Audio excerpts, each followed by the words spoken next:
RealChip TV, RealChip recap, Week 7, Eagles drop.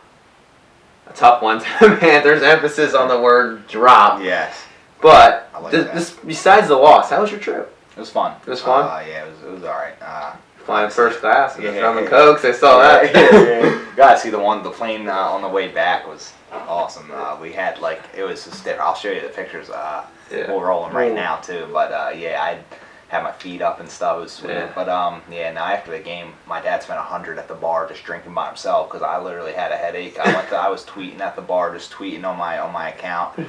And I was like, all right, dude, I'm out of here. And I just went upstairs and fell asleep. Yeah. So my dad came up and said he spent $100 at the bar. I was like, dude, what the heck? Stadium, was it nice? It was pretty nice. Yeah. It was cool. It was. They do have a nice fan base, and they really get hyped. They like their team. I respect that, but it was really annoying. I don't like. I just did not like being away from my Eagles fans. I just feel like when we outnumber you, we're gonna let the team. We're gonna will the team to victory, and it just seemed like we just couldn't. It was like the same thing. Like when we first got there was a lot of Eagles fans in my section. We were all getting hyped. Nobody was saying anything. Everyone was kind of nervous. Like the Panthers fans, all right, these people they travel in packs. They're kind of here early, and and then when they all filled in, they were starting to win. It was like they just felt like they had us by the throats, and then they did. Yeah, no, they absolutely did. I mean, so we're 3-4 right now, but I mean, if you think about it, with the 0-2 start, you're 3-4 going into the bye week. I mean, when you look at it that way, I feel like you can't be too disappointed. I mean, I wasn't angry that we lost. I just said you can't be too disappointed, but overall thing, I was just disappointed in the drop passes and the sloppy play last night. It's frustrating. Yeah. Week 7, you hope to see some of these things get cleaned up, but it's a young team. Practice On prime time weeks, every flipping week. Exactly. It's killing me, man. Please, we just want to go back to Philly, play in Miami, Tampa Bay. 1 o'clock we want to get to those 1 o'clock games and just get some W's, get some confidence going, man. These big games. I mean, this is a young team, and it's tough. They're in the spotlight every week, it seems like. But the big thing, I thought Sam Bradford played better than he did in the Giants game. Yeah, I'd say so. I think he's played better every game, to be honest. No, and all right. So I was doing some number crunching today. So Sam Bradford's line through 7 weeks, 62% completion percentage. It's pretty good. 1,766 yards passing, 9 TDs, 10 interceptions. We watched the games. These are some tips. I mean, I see it as 7 interceptions. They're true. I get it, tips happen, that's part of the game or whatever, but these are some tips that guys should be catching these passes and they're not. Yeah, I saw some reporters saying, people are saying he played well, and you look at his line and it's from last night, it wasn't a great gaudy number line, but that's just box score scouting is what they call it. And it's just, you have to watch the games and see how the game progresses, not just look at the numbers at the end and say whether or not somebody had a good game. So, I mean, there is, obviously, you look at the final stats, and that's part of it, but you have to watch the games. I mean, I know all the reporters do, but then they go and they nitpick at the box score, and, I mean, come on, if you watch the game, the guy had 7 passes they dropped, so. I Phil Rivers in my daily fantasy last week. He had 2 points going into the third quarter. They were down 37-6 garbage time. I get 27 fantasy points. I'm he had a great game. It's just you gotta watch the whole game and just look at it. But the one thing I love from Sam Bradford, I'm gonna go into another completion thing. That fourth and 3. Mm-hmm. That running he had, that took some guts, man. Everything's kind of he went for the run and he got it. And I think pretty athletic people have been knocking.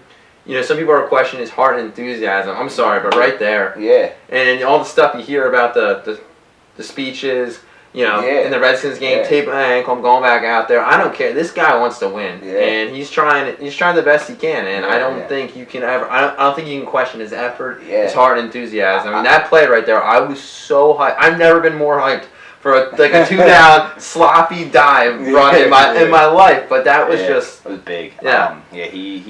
He's a gamer, and I think that's why Chip Kelly likes him a lot. And I think that a lot of people are, ready to throw the towel in saying bring Sanchez in, but it's not like we have a guy on the bench that's on some untapped potential, like some explosive rookie. That's we had some young guy. If we would have got Tyrod Taylor, maybe you could say something that. Like that. Yeah, exactly. Someone that you don't really know and he could be explosive.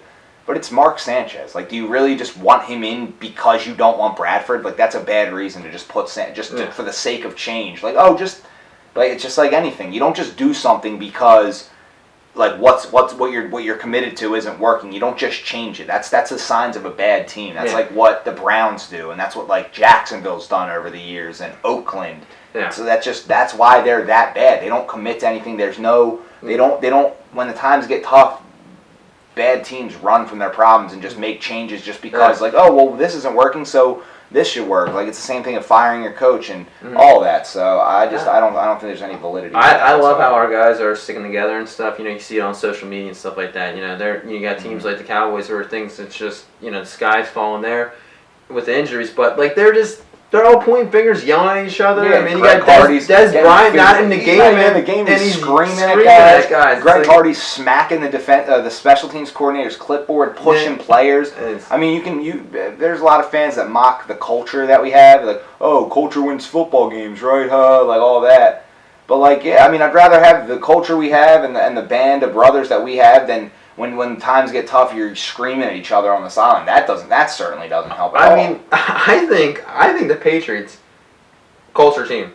Yeah. You got guys like you got little white dudes that would suck on other teams. They would do anything to win. You got little white dudes that would suck on other teams. Yeah. And that are just you got a running back. You haven't had a good running back there ever. A quarterback and a coach. And a good quarterback and a coach, and then you got guys that they just plug them in. Yeah, they just plug them in and they just grind. They fit the system, and everyone whenever I have these Peyton Manning versus Tom Brady debates, I've had a few of them. Just there's the two quarterbacks we grew up on, and everyone says Brady never had the weapons that Manning did. But when Brady did have those weapons with Randy Moss, Wes Welker, and all them, they lost in the Super Bowl. They went undefeated. They lost in the Super Bowl. But the Super Bowl wins have come when you had a really strong run game, good rotation of running backs, and a bunch of guys that just will do anything to win. That he can trust on big downs, things like that. And that's when they won Super Bowls. So, at the end of the day, you got to just hope that you have a bunch of guys that come together and, I'm going to count at the end of the day counter. And that's I know. We need to start putting that in here. But seriously, it's just... But anyway, back to Bradford. 62% completion percentage. Eagles have 27 drops through 7 games. I want Pinkston and Thrash right now. Yeah. But 27 drops. So I'm going to take away 15 of those drops. His completion percentage would be 67.5. If you take away 15 drops, that's insane. He already has a good percentage. 62 ain't too shabby. That's good. That's better than McNabb. McNabb was around 58, 59 every year, and he's the best quarterback in franchise history. So I just think with Bradford, you got to just... if you get a new quarterback, there's some rare cases where a team will get a rookie quarterback and he's just a beast. Yeah. But if you bring in a new quarterback, most likely you're going to see the same type of struggles. That's the thing. Mm-hmm. So you either go into the future with Bradford and keep him developing with us, or you get a new quarterback and start all over, and you're going to be really pissed off next year because the same mistakes are going to be happening because it's a new guy learning new players. Barring no injuries, I want them to keep Bradford because you're just like you said, you're just going to be starting over again. It's like, why do you want to do that? Yeah, exactly. Why do you want to do that? Exactly. So it's like what the Browns do every year.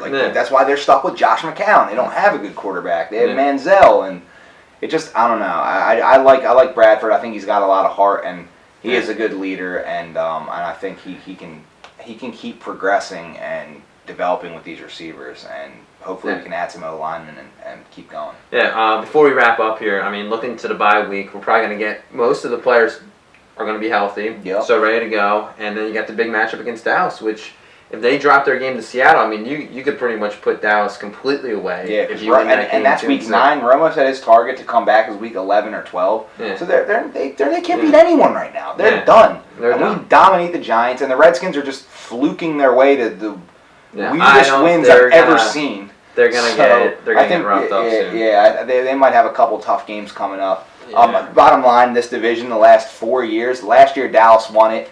In the last couple weeks, they beat us, and then they beat a couple other teams, and we kind of collapsed. The 3 years before that, though, this came down to the NFC East Bowl 3 straight times in Week 17. Mm-hmm. This division's going to be won in the last 2-3 weeks of the season, as usual. It's going to be a roller coaster ride till the end, and whatever team can win a couple games at the end of the season, and they just have to. Everyone's staying afloat, and boom, no one's going to run away with this division. Everyone's got their flaws, everyone's got their problems, and I think. I hate to say it, but I think every team is pretty much dead weight in the playoffs at the end of the day. Mm-hmm. Number two. So I mean, whatever team gets in is probably not going to have much success unless they get like a favorable seed and play, Carolina, who I personally don't think. You might call me a hater, but I do not think they're that great. Yeah. I really don't. I really think we beat ourselves just as much as they. We give them credit; they played well. But there's some teams that are out there that I think are beatable. First round, things like that. But Green Bay is just far and away. You got Green Bay.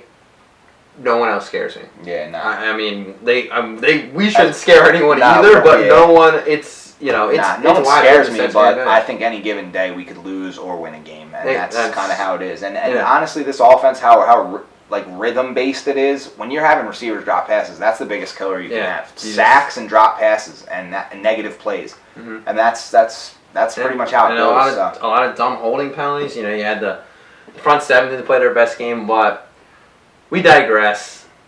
We do feel strongly that we can get this thing going. Really, the division's wide open, like you said. So you get in, anything can happen, and then you build on it for next year. We both thought that these guys would just be overcoming these things and be good, but you got a lot of new people coming in. You got to make adjustments. So we're looking forward to it. Chip Chatter, get your questions in by Wednesday, which will be tomorrow. So get those questions in, and then we'll answer your questions on Thursday. So thanks for joining us, guys. We'll see you next time.